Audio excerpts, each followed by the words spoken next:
Give us just a moment here. We have a phenomenal show ahead of us. I mean, thank you again for joining us at this live special edition, so to speak, of the show. We had something interesting brought to our attention by a California State Senate candidate. He's been running the good race, campaigning on the ground, getting good feedback from the constituents. We want to hear a bit about that today. But first, we want to say hello to Rudy Melendez. He's running for the California State Senate in District 18. Hello, Rudy. How are you doing today? Hi, Erin. I'm good. Thanks very much. Hello, listeners. and viewers. This is streamed on Periscope and YouTube. Everybody make sure that you like and subscribe because we are going to be introducing as many candidates through the election as we can and as possible, and I'm able to do. Now, Rudy, you're running a good race up there. You're active on the ground. I've seen the pictures online. How's it going? Thank you. It's going great. We are running a campaign above board. I'm a grassroots candidate for California State Senate in the 18th District. That's the Northeast San Fernando Valley. Right. And it's been a fantastic experience. We're gaining a lot of traction. I have a very diverse coalition of followers on Instagram, which we're using for our main outreach platform. Right. And, it's just, we're a couple weeks away from the election day. And thanks to voters like you, we've advanced our socially progressive, fiscally conservative grassroots campaign at the general election. Well, yeah, and I may not be 100% on board with you with some things. I'll be frank. That's okay. I'll be upfront about that. But what I am about is freedom, liberty, and freedom. And what I think that is important is that, and what I've noticed with your campaign is you're listening to people, because it doesn't matter where you stand. I mean, it does matter where you stand, but most important, you should stand on the side of the people you're going to represent, which is all of the people in your district, really. And that is something that I see that you're doing. You're embracing the community there. And it's been a warm embrace, right? Thank you, Erin. The 18th District is very diverse. It's a very diverse district. It's the northeast end of the San Fernando Valley. Depending on where you go and who you talk to, the issues they vary. And you're absolutely right. We listen to people, we listen to stakeholders, we listen to what their concerns are. I don't think any candidate has all the answers. So in order to better understand what's important, we listen, and we talk about what people want to see happen, what changes they're expecting in the midterms, and we're bringing accountability back to the San Fernando Valley. That's our platform. I'm a fiscally responsible steward of the environment. I'm a California native. We have good intentions for the district, and we want accountability, clarity, and transparency. That's not what we're getting right now. Right, and I understand that all too well, being a Californian, because I'm not represented at all by my representatives currently where I'm at, and on a statewide basis as well as locally, and that's frustrating. And I believe they have a responsibility and a duty not just to their donors, but also to the people they represent in their communities which they're representing, right? And that's important. And there's a lot of corruption going on, and waste. That's another issue.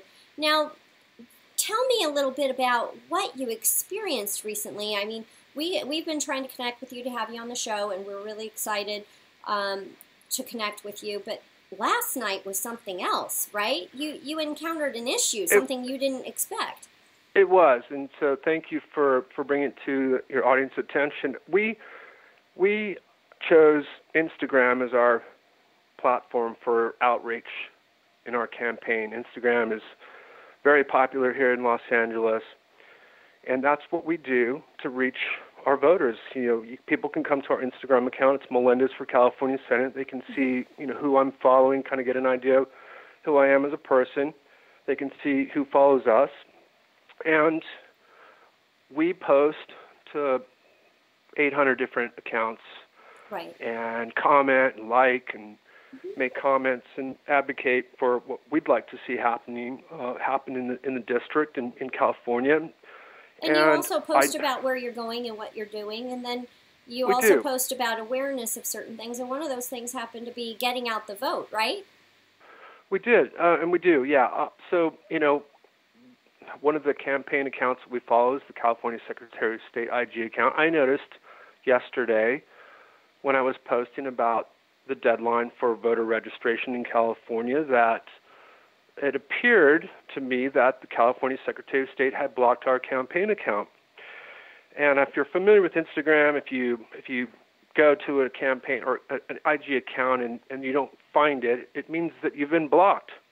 And it became apparent to me that the Secretary of State IG account had blocked our campaign account. Now we comment on their account, we post our hashtags, we like their videos. Everything that we've done has been, like positive, normal, positive, community normal interaction, right? We linked their account to our post to encourage people to get registered to vote.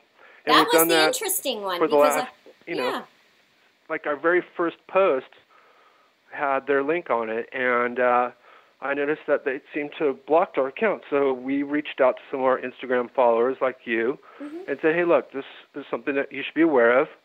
We think our account's been blocked. And earlier this afternoon, our account was unblocked. So they actually got the message, I think, because people were reaching out to them and asking them, why are you blocking Rudy's account? I'm a candidate for California State Senate. We've done everything above board. And it just seems, I'm a grassroots candidate. We're not getting any media attention from the local paper. People don't really want it. Our local media is not interested in educating voters that they have a choice in November. They can choose the status quo, or they can choose a candidate that's going to bring new leadership, new ideas, and new energy to the district. And so we're thankful that they've unblocked our account. I did update the post to reflect that we noticed that they had unblocked us. So I'm not sure why they did. I have my own reason why I think they might have done it, but I guess that's partisan politics. It seems to be the temperature gauge of politics today.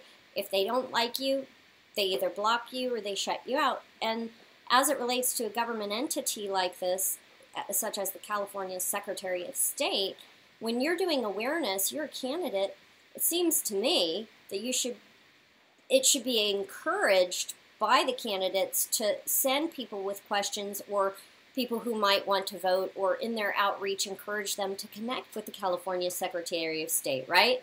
Because that's where they're going to, they're going to register to vote. And especially with the registration cutoff being yesterday, it was only natural for you to do another post encouraging people to go to their website. Now, my concern as a Californian and as a U.S. citizen, is that you were blocked off. This is an active election, and this is your campaign website page, and perhaps you might be sending voters that they don't want to register to vote to their website. Now, that's a concern for me, because that's an access issue for an organization who should be providing open and access to all citizens who are eligible to register to vote, right? Agreed. And we encourage as many people to get registered to vote. When I talk to people, when we meet people at neighborhood council meetings, at art walks, at car shows, at the farmers market, at street fairs, and we talk to people about what we're doing, and the first question we often ask is, "Are you registered to vote?" We give them the information. So when we post on Instagram about registering to vote, or getting registered to vote, or election deadlines and so forth, we always use the California Secretary of State IG account. You go right to the horse's mouth, right? You don't want anybody in between. You want to connect the voter with where they need to go to do what they need to do, so that way, they understand the ropes as well. I mean, it's only the professional thing to do as well. I mean, so for me, it's seeing what you went through. It was upsetting last night to me. It was disappointing. I knew we'd get it resolved, but right, it's it's a distraction. That's why we backed you up right away, Rudy, because... No, I appreciate it. Thank you, Erin, we got to get the information out there. And the thing is, we have to unite as patriots, as U.S. citizens, as Californians, and communicate what's going on so that way we can effectively go after the issue and the problem gets resolved. Not let these things fester. And as we saw, just 12 hours later, here you are. You're active, up and running, and you can send people there again. And that's wonderful. But the issue is now what from here?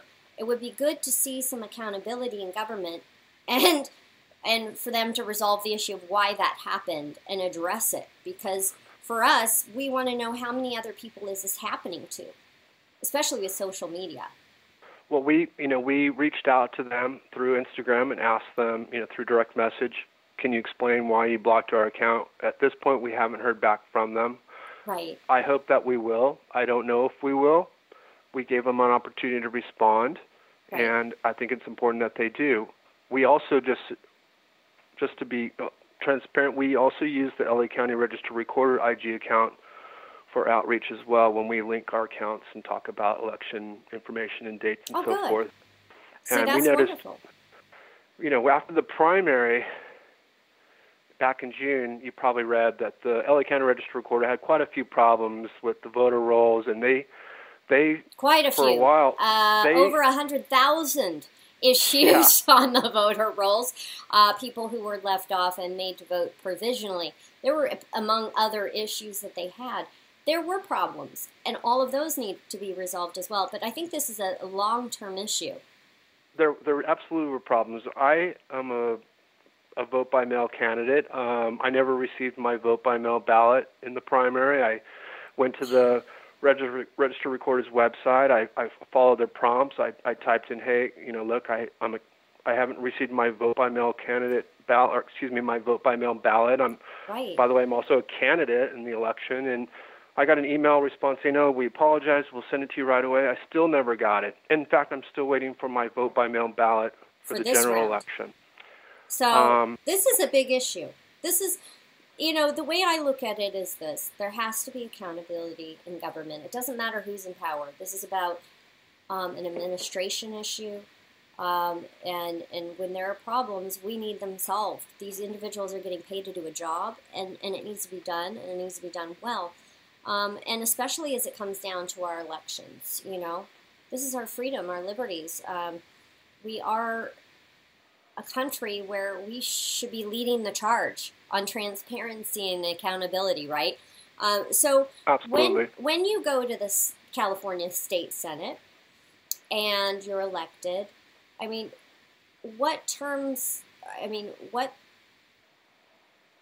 what will you do to help address some of these issues? Is any of this a priority for you, given what you've seen here in the state and how things are operating? Well, yeah, absolutely. California has a lot of problems right now with local government, county government, state government. Right. It's very inefficient. It's bloated. We have substandard delivery of basic services on virtually every level with, like public works projects, Caltrans. It's just... Yeah, you drive by, you see 20 people standing around, one person in the hole, and you think, I'm a student of the environment. Our first goal is to get our community cleaned up. That's so important to me personally. Also, when we talk to stakeholders, they want their community cleaned up. They want the storm drains unclogged. They want the streets cleaned. They want the trees trimmed. And I know a lot of these issues are city, county, and state government issues. But when we get to Sacramento, we're going to hold every level of government accountable for getting our community cleaned up. That's our first priority. Obviously, I'm a tax fighter. We're talking about the county spending taxpayer money, advocating for Measure W, and Caltrans is doing the same thing with they're fighting the Yes on 6 campaign, spending taxpayer money. These kinds of things need to stop. It's been reported by the Associated Press. The FPPC is aware of it. When you stop paying attention, these are the kinds of things that happen. So we absolutely are bringing accountability back to the district and to California. We need more balance in the legislature. The supermajority is not good for California. It doesn't provide for smart legislation, and we need to bring some balance back to California. It's time. and this is I a agree really with that. important election. There are a lot of great candidates out there. There are a lot of great candidates out there, and I think that part of it is awareness. The people need to be told this, that the media isn't covering, uh, you know, the non-incumbents, which primarily most of those are Republican or independent. Exactly. You know, and that's an issue, you know. So The LA Times hasn't even bothered to cover the election results in the primary. They haven't once mentioned me as a candidate for California State Senate in the 18th District, or any of the other Republican candidates that are running in the San Fernando Valley. There were some articles during the special election that we had in the valley for some of the offices that where candidates were leaving because of their personal issues and so forth, and so yeah, it's frustrating. Like I said, it's about information exchange. It's about making people aware that you have a choice, who your candidates are, what their platform is. I'm a good guy. I have good intentions. I'm a California native. We understand what's important to California: good paying jobs, economic prosperity, and environmental stewardship. That's our message. That's what we talk about. Safety is an issue too, because crime public is safety, an issue. Yeah, of course. I mean, we all know that AB 109, Prop 4757 have not been good for California. Crime's going up. We talk to our senior lead officers all the time in our community. 8 out of 10 calls they get now are dealing with the homeless. They're not available. They don't have the resources to fight crime because they're dealing with the homelessness issue right now. And our opponent drafted this SB 10 legislation, which is going to be potentially a disaster. It's already affecting the industry. It could kill 10,000 jobs or more. It's going to create, if it goes through, and there's not a referendum, you're going to see county governments coming to you for a tax raise to pay for this new level of government bureaucracy. We need candidates who are tough on crime, that support law enforcement, and smart legislation that keeps California safe. Absolutely, public and safety stable, is very, very because important. when the community is safe and secure, when it's stable, it's operational. It will be prosperous. People are able to do their jobs, raise their families, and live good lives, and that's important. That's important. So now, where can people learn more about you and your campaign? If you could give them your website, and then we're going to go ahead and close up. We're getting here to the end of the interview. Thank you, Erin. So if you'd like to reach me or find us online, our campaign website is rudymelendez.com. And if you'd like to find us and join us on Instagram, it's Melendez for California Senate. Our office line is area code 818-761-1773. And those are the three avenues that we're asking people to reach us at. That's what grassroots candidates do. I'm an army of one, Erin. My biggest supporter is my wife. She was my first endorsement. I saw that I've been watching you for a while on Instagram, and you're out there though. That's what's important. We need people who are going to be citizen representatives, servants to the people in the communities which they live in, and that's where it's at, Rudy. That's where it's at, and that's where you are. So, I want to mention, too, real quick, Erin, that we have been endorsed by the California GOP. We were recently endorsed by Carl DeMaio. And Roger Sage, who was a Democratic candidate in the contest for state senate in the 18th district, has endorsed me. Interesting. We have a broad coalition of people that want to see us get elected. They believe in our message. They know we have good intentions. We're gaining traction every day, and we're bringing accountability back to the San Fernando Valley. That's our mission. That's our goal. That's our message. Well, stay safe out there, Rudy. If you need anything, please always let us know here at the Erin Cruz Show, and the other Patriots Online who are hopefully going to be following your Instagram account and looking to get more information from you. Godspeed. Take care. Thank you, Erin. We appreciate your support. And since you've been following us, we've gotten new followers up just the past week. So Wonderful. We really appreciate what you're doing for candidates like ourselves, and we wish you all the best. And to the viewers and the audience today, thank you for your time. Please consider finding me on your ballot. My name is Rudy Melendez. I'm your candidate for California State Senate in the 18th District. All right, Rudy. Take care. Thank you, Erin. You have a good night. Good night. Bye-bye. Well, there you are, folks. Rudy, he's fighting the good fight. As I've said before, I may not agree with all of the candidates that come on the show on all their platform. But the deal is this: we have a communist progressive left ideology that is currently festering up in Sacramento, and it has to be stopped. We need balance. We need people who are ready to lead and take action. And when we see that entities like the California Secretary of State are impeding on the ability for people to connect with them in an effort to silence somebody who they might see as a pest who's running for state senate, I mean, we are going to be right there. We're going to be helping to get the voters the information they need, because this is it. If we don't have access to information, what do we have? Where will we be as a nation, as communities, as families? All right, everybody, God bless you. God bless California. And God bless the United States of America. See you tomorrow night on the Erin Cruz Show, 7 p.m. Pacific Time.